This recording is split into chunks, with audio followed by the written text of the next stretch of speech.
দেখেন ড্রোনটা আমি হাঁটবো, আমার সাথে হাঁটবে। রেডি 1 2 3 চলো ড্রোন আমার সাথে। দেখেন ড্রোন আমার কথা শুনতেছে, আমার সাথে সাথে হাঁটতেছে ড্রোন। আর ড্রোনটা কত স্টেবল, ঠিক আছে?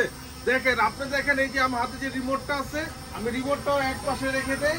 জি। দেখেন ড্রোনটা কত স্টেবিলিটি, আপনার সেন্সরও রয়েছে এবং রিমোটের রোটেটও রয়েছে। ব্রাসেস মোটর এটা থাকার কারণে আপনি কিন্তু ড্রোনটা স্টেবিলিটি বেশি থাকে। হ্যাঁ, জি, জি। দুইটা ব্যাটারি পাবেন 2000 এম্পিয়ার 2000। এটা কিন্তু রিমোটে আপনি রোটেট করতে পারবেন, মানে হ্যাঁ। রিমোট দ্বারা রোটেট করার মতো ক্যামেরা এটা। এই সেন্সরটা দিয়ে দিবেন, সুইচ আছে দিয়ে দিবেন, আপনি চাইলেও দেয়ালে বাড়ি খাবে না। মানে একের ভিতরে সব পাবেন, ডাবল ক্যামেরা, ডাবল ব্যাটারি এবং সেন্সর সহ ব্রাসেস মোটর এবং সাইড গার্ড সহ পেয়ে যাবেন মাত্র 5000 5000 5000।